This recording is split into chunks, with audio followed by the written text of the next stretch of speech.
Matriarch Kira stood on the bridge of her family's warship, watching the scanner data that had consumed her life for 3 weeks. The trail had led across 4 systems, through diplomatic channels, merchant networks, and finally, devastatingly, into frontier space where record-keeping was sparse and law enforcement spotty. Her daughter, Lysa, only 3 years old by Velrani standards, had been missing since the attack on their diplomatic vessel. Raiders had targeted the ship, overwhelmed its defenses, and in the chaos of evacuation, Lysa's escape pod had been damaged and drifted off course. 3 weeks of not knowing if her daughter was alive, if she was suffering, if she'd ever see her again. But yesterday, the breakthrough, a report from a network of informants, a human colony called Haven's Rest.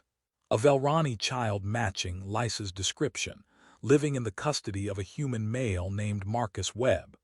Kira's first assumption was trafficking. Human frontier colonies were known havens for smuggling operations. A Velrani child from a powerful bloodline would be valuable to the right buyer, ransom, leverage, or worse. Prepare the recovery team, Kira ordered. Full tactical support. If the human has harmed my daughter. Matriarch, her security chief interrupted gently. The surveillance indicates the child appears healthy and well cared for. The human shows no signs of holding her against her will. Then he's skilled at manipulation, gaining a victim's trust before exploitation. Kira's voice was iron. We proceed with full caution. I want my daughter back, and I want this human held accountable for whatever he's done. The warship entered Haven's Rest's orbit, drawing immediate attention from the colony's modest defense forces.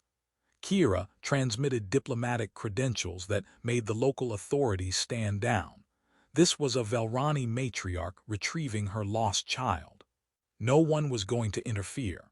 Her team located Marcus Webb's residence within the hour. A modest dwelling on the colony's outskirts, simple construction, no security beyond basic locks. Not what she'd expected from someone trafficking in kidnapped children. Surveillance showed the interior through windows. Marcus was in the kitchen preparing food. And there was Lysa, alive, apparently healthy, sitting at a table and watching the human with what looked like trust. Kira's heart lurched at seeing her daughter. Alive. 3 weeks of fear and desperate searching, and there she was, looking small and safe and... No, she couldn't let emotion override caution. The situation still made no sense. Why would a human keep a Velrani child for 3 weeks? What was his game? We go in, Kira decided. Tactical entry. Secure the child, detain the human. No unnecessary force, but I want control of the situation immediately. Her team surrounded the dwelling. Kira approached the entrance directly, her authority and presence absolute. She was matriarch of the Velrani bloodline, and she was here to reclaim her daughter. Whatever the human thought he was doing with Lysa, it was about to end. The door wasn't even locked. Kira's security chief checked it, looked at her with confusion, then simply opened it. Inside, Marcus Webb turned from the kitchen counter, holding a plate of food, some kind of human dish that had been adapted, Kira noticed with unwanted recognition, to be safe for Velrani biology. He saw Kira and her armed security team, and his expression shifted not to fear or aggression but to relief. "Thank God," he said, setting down the plate carefully. "I've been trying to find your people for 3 weeks. Are you her family?" Kira stared at him, caught off guard by the response. "I am her mother. How did you come to have my daughter in your custody?" Marcus glanced at Lysa, who was watching the adults with wide eyes, frightened by the sudden arrival of armed strangers but not fleeing to hide. "Lysa, it's okay. This is your mom. She's here to take you home." Lysa looked between Marcus and Kira, then back to Marcus with something like concern, as if checking whether he was upset. "You will answer my question," Kira said, her voice carrying absolute authority. "How did you acquire possession of a Velrani child?" "Acquire?" Marcus shook his head. "I didn't acquire anyone, I found her. 3 weeks ago I heard a crash near my property. Turned out to be an escape pod that had come down hard. By the time I reached it, it was damaged and empty. I tracked footprints to a ravine and found her hiding there, injured and alone. He pulled up records on a datapad, showing Kira images of the damaged pod, the ravine, and most tellingly, medical scans of Lysa's injuries from 3 weeks ago. She had a fractured wrist, multiple contusions, signs of shock. The pod's beacon was completely fried. I'm a former military medic. I stabilized her injuries, brought her back here, and started trying to figure out how to find her family. Kira studied the medical records. They were legitimate, showed proper treatment of injuries consistent with a crash landing. But that didn't explain. Why didn't you immediately contact Velrani authorities? Because I didn't know she was Velrani nobility, Marcus said with the patience of someone who'd been waiting weeks to explain this. She couldn't tell me her family name. She's young, traumatized, and my Velrani isn't good enough to communicate beyond basics. I contacted every diplomatic office, every refugee organization, every ship registry I could access. No one had information about a missing Velrani child. He pulled up more records, communication logs showing exactly what he described. Dozens of inquiries sent to various organizations, all coming back with no matches or suggestions to contact local authorities who had no information either.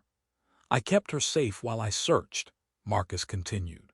Fed her, made sure she was comfortable, tried to keep her from being too frightened. That's all I could do until I found her family. Kira's security chief was reviewing the records, nodding slightly. Everything checked out. But Kira's suspicion remained. You expect me to believe you've been caring for an alien child out of simple kindness. Humans don't do such things without expectation of reward or advantage. Marcus looked at her directly, his expression hardening slightly. She's a child who needed help. That's all I needed to know. I don't know what assumptions you have about humans, but where I come from, you don't abandon children in need just because they're not your species. You kept her for 3 weeks. I protected her for 3 weeks while trying to find you, Marcus corrected. I'm sorry it took this long, but I wasn't going to hand her over to just anyone without knowing for certain they were her family. She's been through enough trauma.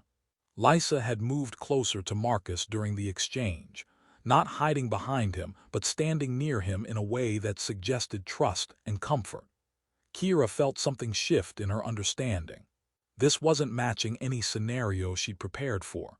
You will submit to full investigation, she said finally. My team will verify your claims, if you've harmed my daughter in any way. I haven't. And yes, investigate whatever you need to. I'm just glad you're here. She needs to go home. Over the following hours, Kira's team conducted thorough investigation. Medical examination showed Lysa was healthy, well-nourished, showing no signs of physical or psychological abuse. The medical care she'd received was professional and appropriate. She showed comfort around Marcus, referring to him with a word that translated approximately to protector or guardian. The investigation of Marcus's records supported everything he'd claimed. The communication logs were genuine. He'd spent weeks trying to find Lysa's family. His personal records showed no connection to trafficking, no suspicious financial transactions, no indication of criminal activity. Then the security chief showed Kira something that changed everything. Colony security footage from 1 week ago. You need to see this, matriarch. The footage showed Marcus's dwelling from an external camera. 5 figures approached armed, moving with tactical coordination. Raiders based on their equipment and the fact that they were clearly hostile. The timestamp showed this happened at night. Marcus was asleep inside with Lysa. The raiders breached the entrance. The security chief fast-forwarded to show what happened next, Marcus defending the dwelling with a ferocity that shocked Kira.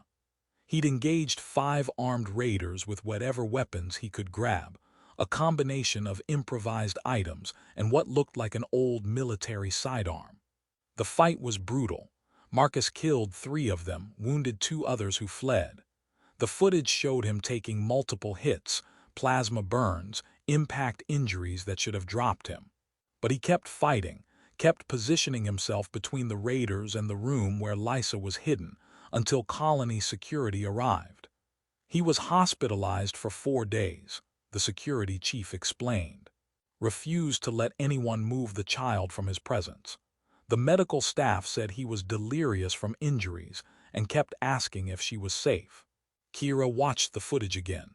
Marcus had been outnumbered and outgunned. He'd fought with the desperate ferocity of someone who would die before letting harm reach the child he was protecting. The raiders were remnants of the group that attacked your ship, Matriarch, the security chief continued. They'd been tracking the escape pod, intending to either finish the job or sell the child for profit. Webb stopped them. Kira felt something settle in her chest, a mixture of emotions she couldn't quite name. Relief that her daughter had been protected, shock at what this human had done, and something deeper, something that resonated with her understanding of what it meant to be a parent. She found Marcus in the dwelling's modest living area. He was sitting with Lysa, reading to her from a children's book.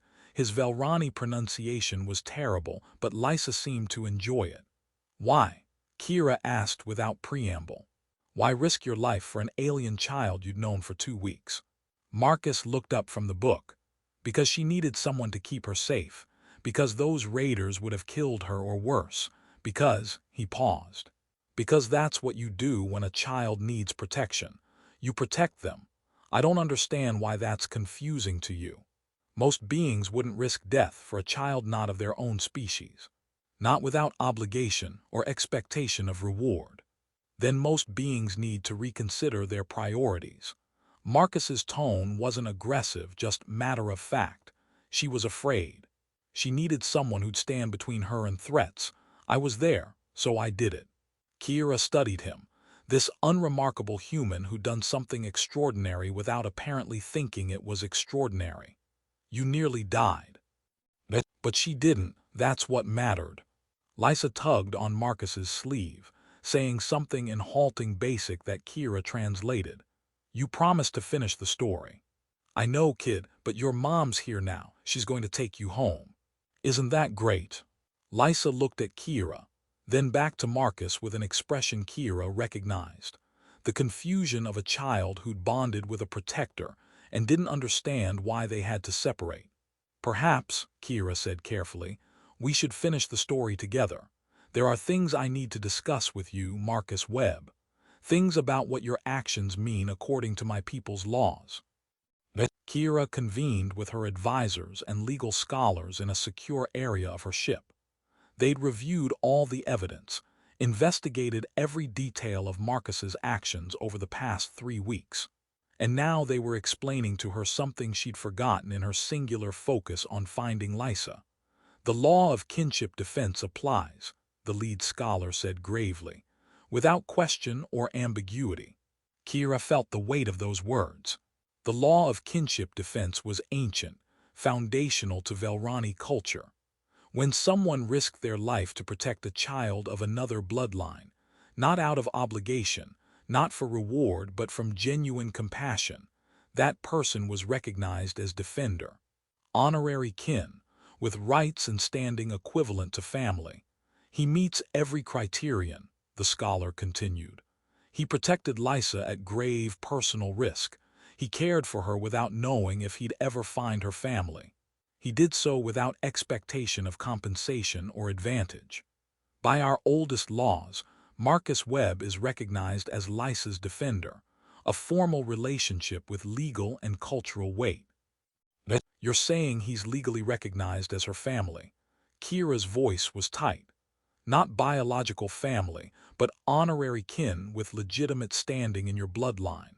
He has rights to see her, to be informed of decisions affecting her welfare, to be consulted on matters of her protection. And you, as matriarch, have obligations to him, to honor his service, to recognize his sacrifice, to treat him as one who's earned a place in your family through the most sacred form of compassion. Kira understood the implications immediately. She was matriarch of one of the most powerful Velrani bloodlines. Recognizing a human as honorary kin was unprecedented. It would give Marcus standing, create obligations, potentially affect political alliances.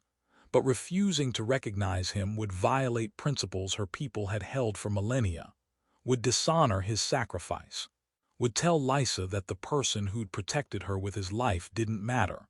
What would the recognition entail? Kira asked. Formal ceremony acknowledging his status as defender, public record of his actions and their legal recognition, ongoing relationship with Lysa as her honorary guardian, not supplanting your authority as mother, but recognized as someone with legitimate concern for her welfare. Kira thought about Marcus reading to Lysa despite his terrible pronunciation.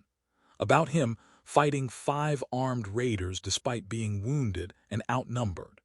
About him spending 3 weeks caring for a lost child while searching desperately for her family. Prepare the ceremony, she said finally. We honor the law, we honor what he's done. The announcement went through official Velrani channels and spread rapidly. A human had been recognized as defender and honorary kin to the matriarch's bloodline. The political implications were immediate and massive. Human-Velrani relations, which had been cordial but distant, suddenly had a family connection at the highest levels. Other species watched with intense interest, understanding that precedent had been set.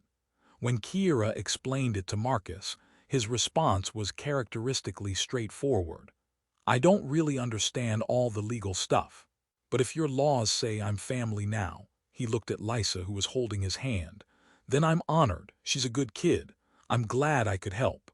The formal ceremony was held on Kira's warship, witnessed by her bloodline's senior members and broadcast across Velrani space. Marcus stood in simple formal clothing. He didn't own ceremonial dress, while Kira performed the ancient ritual of recognition. Marcus Webb, you stand before this bloodline having demonstrated the highest form of compassion. Protection of our young at risk of your own life. You asked for nothing, expected nothing. You simply saw a child in need and chose to be the shield between her and harm. She placed the formal marker of defender status, a crystal pendant carved with ancient symbols, around his neck. By the law of kinship defense, you are recognized as defender to Lysa of this bloodline. You are granted standing as honorary kin, with all rights and obligations that entails. Your sacrifice is recorded in our family's history. Your actions have earned you a place among us. Marcus accepted it with quiet dignity, then looked at Lysa. Hey kid, looks like I get to keep being your protector. That okay with you? Lysa, understanding more than her limited basics suggested, nodded seriously. Then she hugged him, a child's simple expression of trust and affection. The image of a human holding a Velrani child, both of them honored by ancient law, spread across the galaxy. Political analysts debated the implications. Xenosociologists studied the cultural intersection. Diplomatic corps from multiple species began reassessing their understanding of human-alien relations. But for Marcus, it was simpler.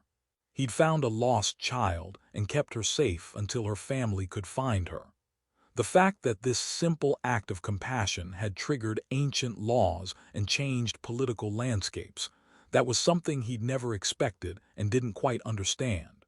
I just fed her and protected her, he told a journalist who asked about the galactic implications. That's what adults do for children. I don't know why that's complicated. The matriarch who'd arrived expecting to find her daughter in danger or captivity had instead found her in the care of a human who'd chosen love over safety, compassion over caution. That choice had bound Marcus into her bloodline through laws older than Starflight, proving that sometimes the smallest acts, feeding a lost child, protecting someone vulnerable, choosing to care when abandonment would be easier, those were the acts that shook galaxies and redrew the boundaries of what was possible. A single human father feeding an alien baby had altered alliances, bloodlines, and the balance of power itself, because he'd simply